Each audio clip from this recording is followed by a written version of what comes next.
Assalamualaikum warahmatullahi wabarakatuh. Saya Edi Susilo dengan NPM 23207010146.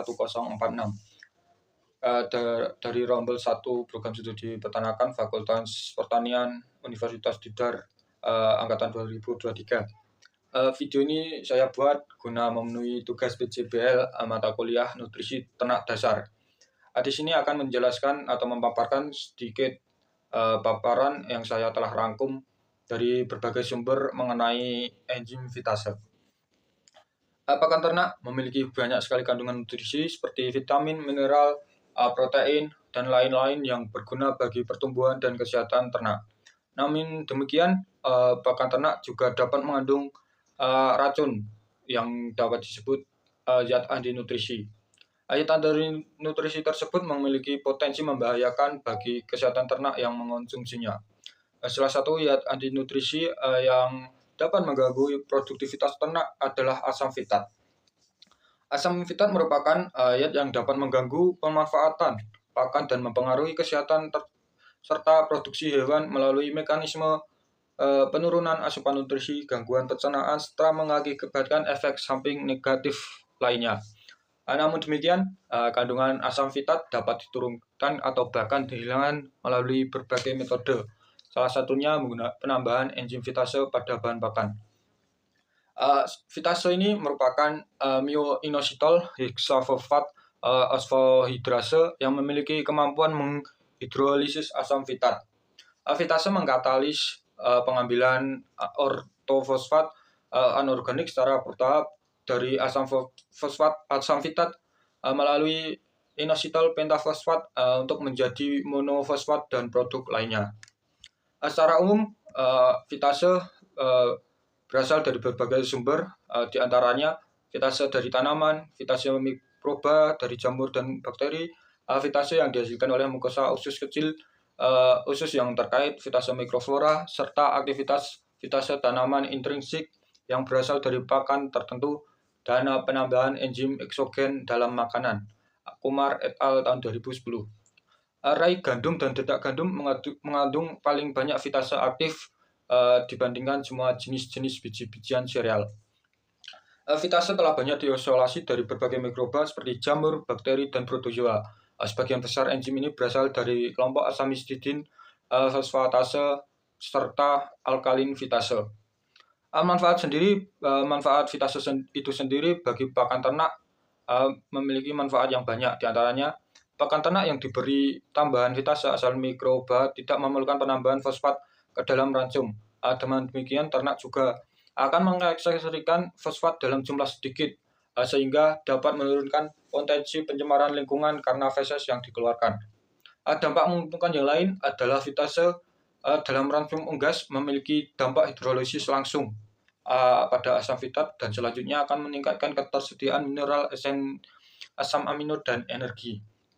Hasil penelitian tersebut juga didukung oleh Jiwampre tahun 2004 yang menyatakan bahwa broiler umur 7-21 hari menunjukkan bahwa penambahan fitase dalam pakan akan meningkatkan berat badan 35 gram per ekor per hari.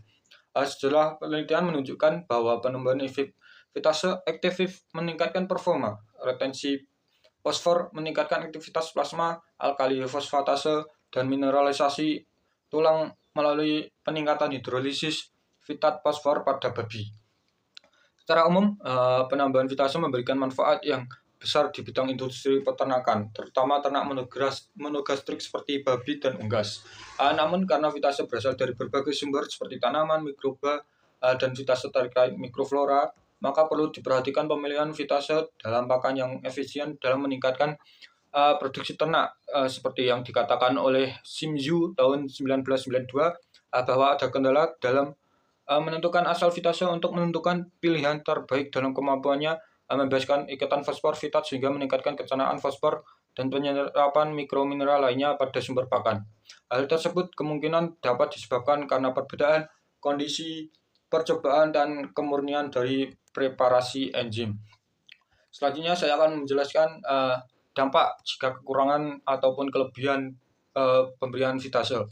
Jika kekurangan, penyerapan fosfor akan menurun. Fosfor dari pakan nabati seperti biji-bijian terikat dalam bentuk asam fitat.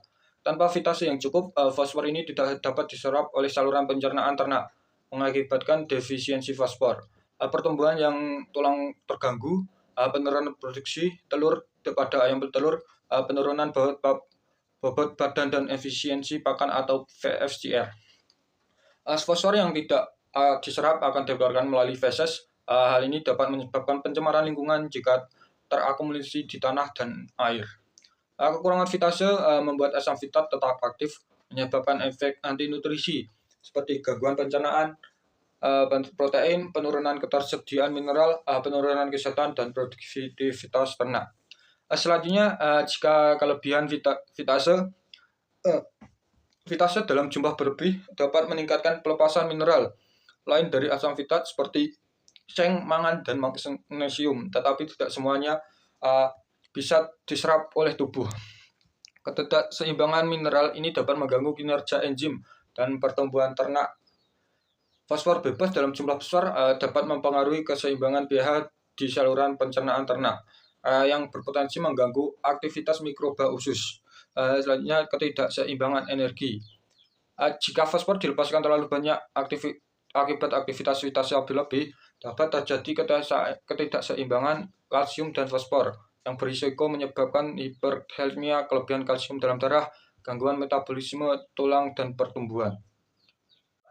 Tahapan mekanisme kerja fitase pada ternak. Yang pertama ada pengenalan substrat.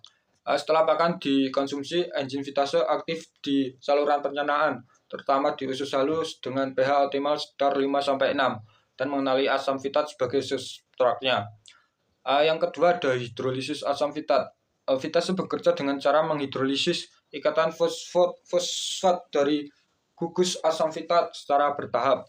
Proses hidrolisis melepaskan fosfor anorganik satu persatu dari molekul asam fitat. Yang selanjutnya ada pelepasan fosfor bebas. Fosfor anorganik yang dilepaskan dari proses hidrolisis akan tersedia untuk diserap oleh dinding usus halus ternak. Fosfor ini kemudian digunakan oleh tubuh untuk berbagai fungsi metabolisme seperti pembentukan tulang dan gigi, metabolisme energi, fungsi seluler, dan enzimatik. Yang selanjutnya ada pelepasan mineral dan nutrien lain.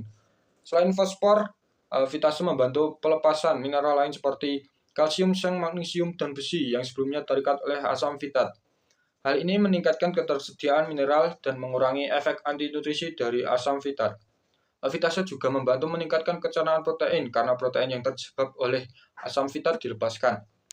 Yang selanjutnya ada penyerapan nutrisi di usus halus. Fosfor bebas dari mineral lain yang dilepaskan di saluran pencernaan diserap melalui transport aktif dan difusi oleh enterosit atau sel usus. Nutrien yang diserap akan diedarkan ke seluruh tubuh melalui aliran darah. Demikian tadi mekanisme kerja dari enzim fitase. Sekian dari video dari saya.